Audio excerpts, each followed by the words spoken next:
Dread it, run from it, destiny arrives all the same.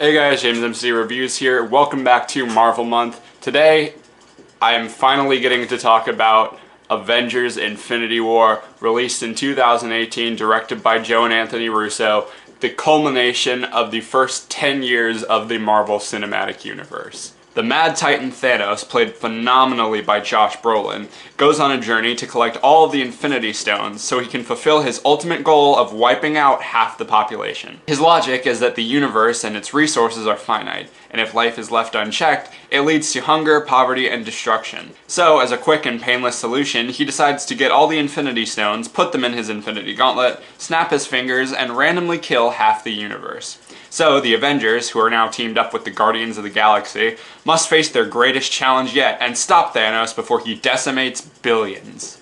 Now, I already did a in-depth spoiler review of Infinity War when it originally came out, so if you want to see how I felt about the movie then, I'll leave a link to that video in the description or in the card somewhere on here. So go check that out if you want. But rewatching it years later, it surprisingly really holds up. Like, there are a few tiny issues I have, but they're really just nitpicks at this point. I am still so blown away by how incredible this movie is. The fact that it blends action, comedy, and drama so consistently and well together. The fact that it brings together just about every superhero from the past 18 movies into one movie, and they all feel important, they all get just as much screen time as they need. The fact that the villain is quite possibly the best MCU villain that we've ever had, not just in his performance, not just in the effects, but in his character and development and the arc that he goes through throughout the movie. It is just so incredible that all these different elements came together in this one movie, and it paid off. Not only did it pay off, it paid off incredibly well. Like I said, I already did a full in-depth review of this movie back when it originally came out, so I'm not going to go into too much detail here. But I do think that, you know, all the characters, the way they're split up, the way they interact off each other is really great to see. It's awesome seeing the Guardians finally meet up with the Avengers. I think that, you know, those two, you know, big sets of egos work really well off of each other, and they're hilarious, and they're, you know, so much fun to watch.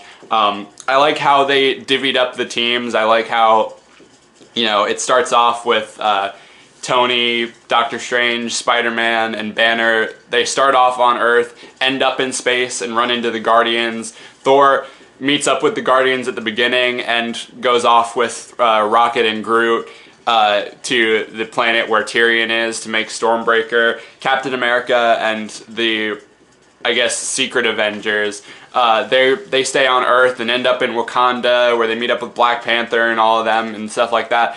And I think they, you know, those combinations of characters are so interesting and cool to watch, and it leads to some great comedy, it leads to great interactions, and it leads to some great action as well. The fight scenes in this movie are some of the best. Like, there's no excess shaky cam like there was in Civil War and Winter Soldier. The action and the visual effects are really well done, really cool looking. Doesn't look cheap. Like, I think I heard somewhere that this and Justice League had the same budget, but, you know, obviously, if you've seen both movies, you know which one is superior. But no, the action is great, and it's not just one of those things where it's like, oh, let's have an action scene like every 5 seconds. No, it's a perfect mix of action and story. Like I said, the interactions off of the characters are really great. Iron Man and Doctor Strange is a match made in heaven because those two are so similar. When the Guardians eventually meet the Avengers, you know, those interactions are great. It's just one of the reasons I love these big team-up movies so much is just, you have all these, like, you know, big egos and big personalities in their own movies, and then you see them come together and you see them interact off each other, you see them clash, you see them don't get along, you see them throw insults at each other, and it's just so fun and interesting to watch. But of course, the movie never loses focus as to who the real main character is in the film. Thanos. When I said he's the best Marvel villain we've ever had, I really meant it. This guy is, not just is his performance really good, not just is the motion capture really good, but, you know, the arc that he goes through, it's interesting, it's, you know, emotional, it's heartbreaking. You understand and sympathize where he's coming from. Obviously, he's going every wrong way about it. And I know people have pointed out, you know, the fatal flaw of, you know, couldn't he just make more resources and stuff like that. But still, they very intentionally made this movie his. And I think that was a really smart choice because, you know, when they first introduced Thanos, there were a lot of people that were saying that he was going to be a real letdown. He was built up for so long and no one really cares anymore. Then, just in his like first 10-15 minutes on screen, all those like expectations or thoughts are instantly thrown out the window. They do a really good job showing in a very short amount of time, you know, like who this guy is, how intimidating he is, and how he's, you know, not a force to be reckoned with. Like in his first like 10-15 minutes on screen, he knocks out the Hulk, he stabs Heimdall, he suffocates Loki, and he destroys the Asgard ship with all the Asgardians on it and Thor still inside. Like, that is insane. Although I do understand the argument that it kind of negates the whole purpose of Thor Ragnarok, because the whole thing was, oh, we have to get everyone on the ship before Asgard is destroyed, and then literally the beginning of the next movie, all the Asgardians are murdered by Thanos. So, as amazing as the movie is, there are a couple of problems with it. Like I said, there are just nitpicks. There are a few characters that I feel like should have gotten a little bit more screen time. I understand with a movie as crowded as this, you can only delegate so much screen time to so many individual characters, but I feel like Shuri didn't really get that much to do.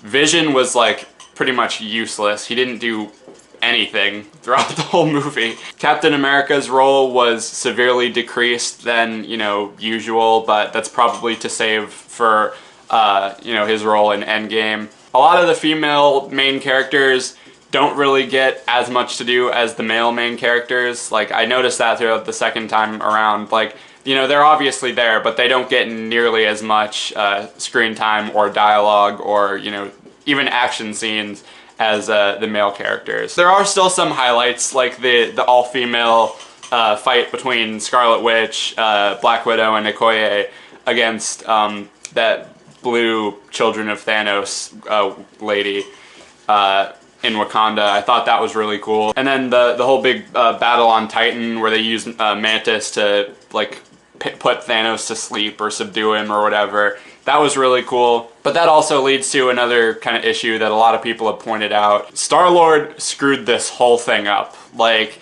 I know that this stuff has to happen in order for, you know, Endgame to happen, but if he had just waited, like, a few seconds, like, I completely understand, you know, losing the love of your life and stuff like that, you know, knowing that you could have saved her, but, you know, you didn't and you messed up. I completely get that, but you could have easily waited until after the gauntlet was pulled off before, you know, beating the crap out of him and shooting him in the face. But in his defense, you know, he has kind of done stuff similar to this in the other movies, and it is a very, like, human reaction to something like that, which I respect. But still, I feel like that whole battle could have gone down a whole lot easier. The movie does a good job of hitting you in the feels. Like, none of the emotional beats in the movie seem forced or like phony or anything like that.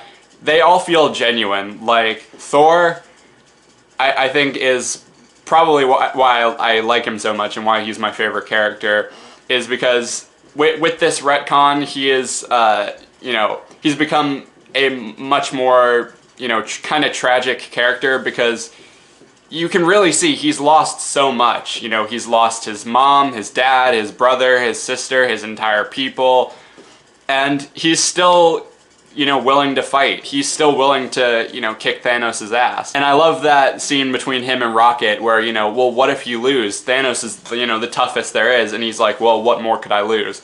That scene is amazing. The scenes between Scarlet Witch and Vision, even though, you know, their relationship was kind of clunkily put together at the beginning, it has definitely evolved. And I think, you know, the position that she's put in where she has to kill the person she loves to destroy the Mind Stone, is really powerful. But it's made all the more heartbreaking when, you know, Thanos just reverses time and takes the stone anyway. That was insane. Gamora's death, even though it was telegraphed from like minutes away, I thought was still pretty insane because it shows how determined Thanos is. He will do, as the Endgame marketing says, whatever it takes to accomplish his goal, even if that means sacrificing the person that he supposedly loves the most. And of course, the last like 5-10 minutes of the movie where, you know, you think that Thor has, you know, he's killed Thanos, but then you should have gone for the head, snaps his fingers,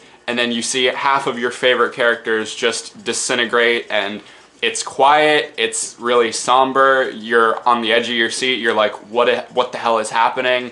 You're like, with every person that gets dusted, you are more and more surprised and more angry and more upset. I think the two that were, you know, the harshest were Spider-Man and Groot. Spider-Man because he's just a kid, and Groot because of the thing that the Russo brothers tweeted about a little bit after the movie came out, where that apparently his last words to Rocket were "Dad," which is insane. And I really have to respect a movie that, you know, it's kind of like, it's almost like the Empire Strikes Back of this generation. Like, you know, it's a really grim, dark, you know, kind of depressing and quiet note to end the movie on. And I mean, with Empire, there was like a small bit of hope at the end that things might get better. But here, like, the small glimmer of hope doesn't come until after the credits, and unfortunately, it's Captain Marvel.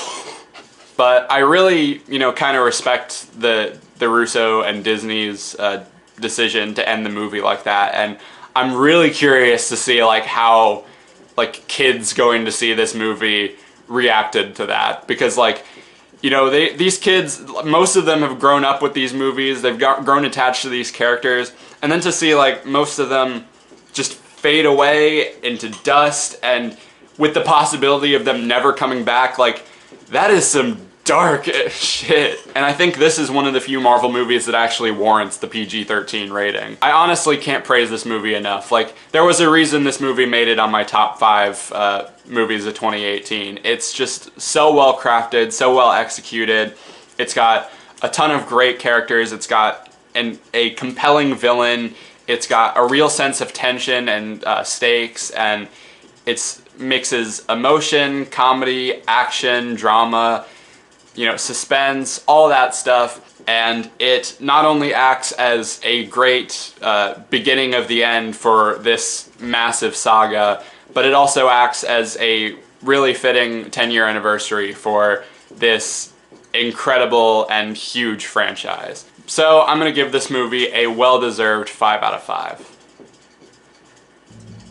But anyway, that does it for this video. Thank you guys so much for watching. Be sure to let me know down in the comments what you think of Avengers Infinity War, if you've seen it, how does it hold up, and what are some of your predictions for Avengers Endgame. This is your last chance to get in some theories and, you know, potential solutions before the movie comes out in 2 or 3 days.